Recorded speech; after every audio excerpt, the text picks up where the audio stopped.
Olá, meus amigos, olá, minhas amigas, sejam todos bem-vindos a este nosso canal Sagrada Palavra. Chegamos ao primeiro domingo do tempo da Quaresma, conhecido por nós como Domingo das Tentações de Jesus. O evangelho que nós contemplamos neste domingo é Marcos, capítulo 1, versículos de 12 a 15. Os versículos 12 a 13, a tentação propriamente dita, ou a narração da tentação propriamente dita, e os versículos 14 e 15, o início do ministério público de Jesus. Sobre o início, sobre esse aspecto do texto, esse ponto do texto, sobre o início da atividade pública de Jesus, você pode conferir o vídeo aqui acima, nós já falamos, já refletimos a respeito desses versículos, este outro vídeo. Mateus e Lucas recordam a tradição da tríplice tentação, ou das três tentações, às quais Jesus responde ao tentador com uma citação da Escritura. Marcos, por sua vez, apresenta não três tentações, apenas o lugar das tentações, o tempo de duração das tentações, 40 dias, a identidade do tentador, Satanás, e um detalhe curioso, de que Jesus vivia com as feras e os anjos lhe serviam. O senhor Alberto Maggi sustenta que a tentação de Jesus ocorrendo no deserto recorda o deserto do Êxodo do povo de Israel.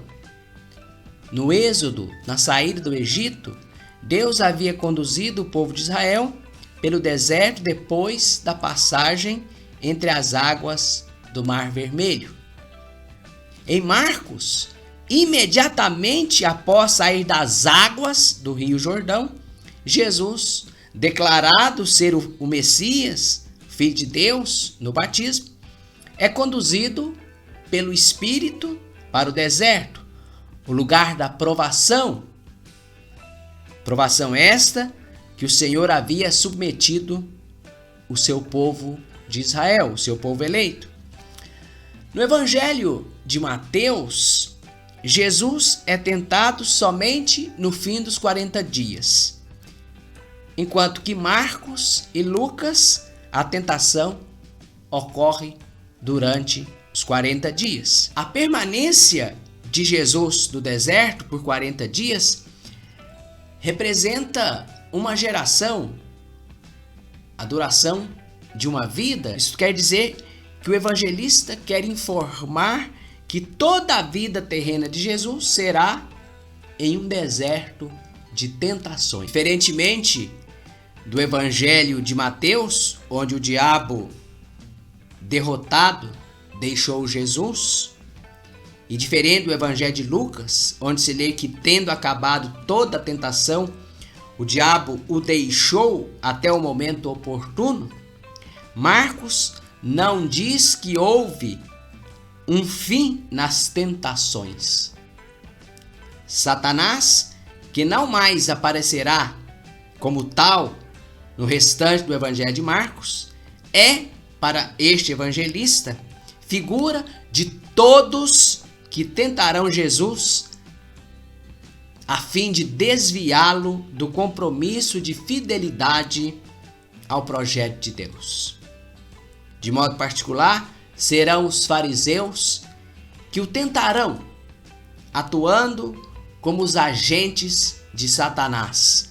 Veja, por exemplo, Marcos 8, 11, 10, 2 e 12, 15. Um outro autor, o senhor Alan Culpaper, diz que os elementos desta breve narrativa de Marcos, das tentações de Jesus, sugere que o evangelista está descrevendo a identidade de Jesus à luz das promessas e esperanças provenientes das Sagradas Escrituras do Antigo Testamento, especialmente à luz do profeta Isaías, Esperança de que os últimos dias serão como o primeiro dia. Adão foi tentado no jardim, onde vivia em harmonia com os animais. A semelhança da imagem indica que o relato das tentações de Jesus em Marcos conjuga a imagem do paraíso, conjuga a imagem do Éden, do começo, onde não havia pecado, conjuga esta imagem com a redenção messiânica, realizada na pessoa e pela pessoa de Jesus. Cristo é, portanto, o novo Adão, que não sucumbe, que não se deixa levar pela sedução do mal, do maligno, de Satanás. Aqui, Marcos emprega aquela tipologia Adão-Cristo, como Paulo, na sua carta aos Romanos, no capítulo 5, versículo 14 e versículo 18. Jesus é o homem maduro, o modelo do homem que Deus quis, que não se deixa levar pelo mal, não faz mau uso da liberdade que Deus concedeu ao ser humano. Usa da sua liberdade sempre para o bem e para a verdade. Devemos, portanto, buscar nos assemelhar a Jesus e não, claro e obviamente, a Adão, que sucumbiu à tentação do maligno. A esperança paradisíaca, quer dizer, a esperança de um retorno ao paraíso, a condição de paraíso, é também compartilhada pelo profeta Isaías, que esperava que um rebento de Jessé, isto é, que um filho de Jessé, que foi o pai de Davi, que um rebento de Jessé nascesse e sobre ele pousasse o Espírito do Senhor. Confira Isaías, capítulo 11, versículos de 1 a 2. Jesus é o filho de Davi, batizado no Jordão, e sobre ele desceu o Espírito Santo. Veja o link do vídeo que nós gravamos a respeito disso. O link aparece aqui acima, a respeito do batismo de Jesus e o Espírito descendo em forma de pomba sobre ele. E esse rebento de Jessé seria aquele que traria novamente a paz paradisíaca. Esse rebento de Jessé, ungido pelo Espírito Santo, traria novamente para todos os seres humanos a paz paradisíaca.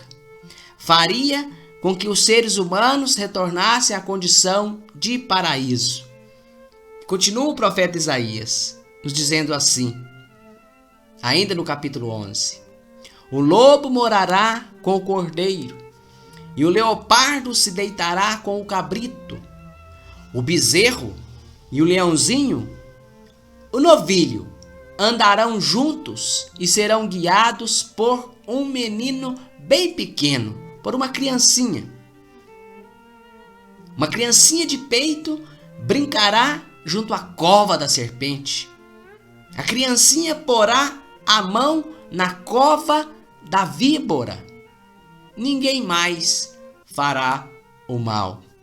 Somente Marcos faz referência às feras do deserto da tentação, algo que não aparece no Evangelho de Mateus nem de Lucas.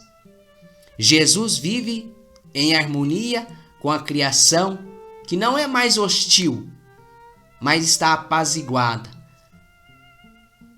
Nos diz Marcos, no capítulo 1, versículo 12 e 13, que Jesus era tentado por Satanás, vivia entre as feras e os anjos lhe serviam. Cumprindo assim essa profecia de Isaías, a criação não é mais hostil, mas está em paz consigo mesma e com o Criador. Jesus foi ungido pelo Espírito no batismo e é conduzido pelo mesmo Espírito ao deserto, onde é servido pelos anjos e tentado por Satanás.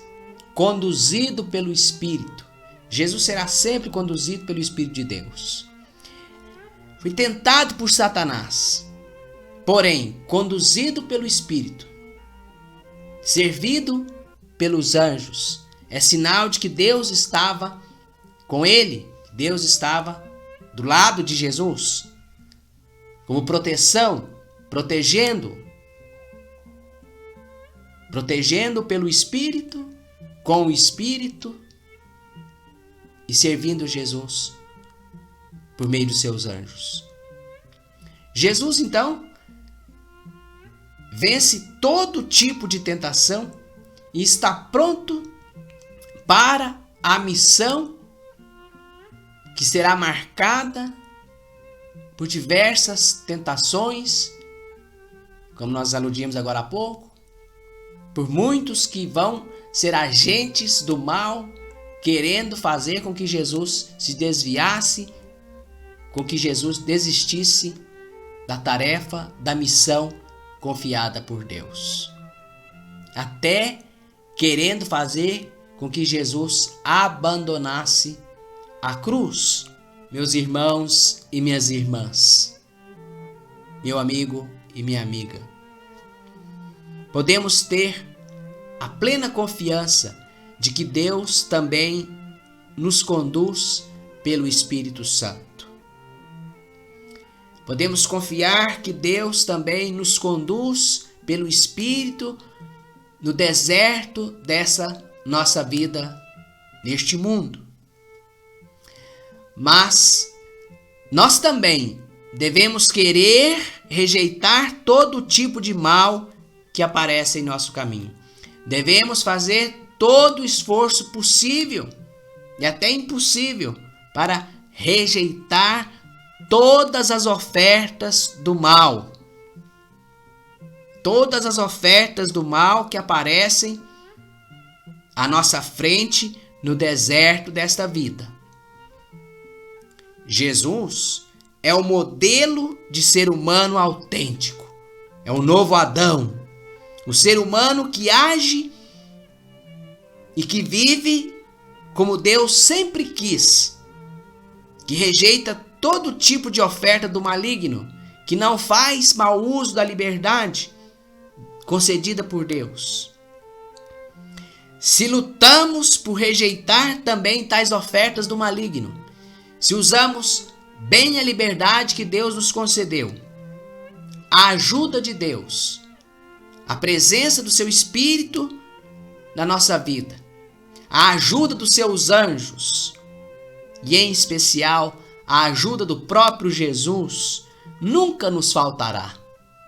E assim, estaremos nos configurando a Jesus. Isto é, estaremos fazendo com que nossa vida vá se fundindo com a vida de Jesus, até alcançar uma simbiose, uma unidade perfeita com Jesus ressuscitado na Páscoa. Vamos rezar a Deus por você, por mim, por todos nós, para que sejamos fortes o suficiente para nos livrar sempre das tentações do maligno. Preparemo-nos bem para a Páscoa de Jesus, para a celebração da Páscoa de Jesus, rezando sempre e sempre e nos esforçando para viver longe de tudo aquilo que é mal e que está longe e fora do projeto de Deus, do Pai Altíssimo. Mais uma vez te convido a se inscrever aqui nesse nosso canal para acompanhar conosco estas nossas meditações do Evangelho do domingo e de outros textos da Sagrada Escritura. Em nome do Pai, do Filho e do Espírito Santo. Amém.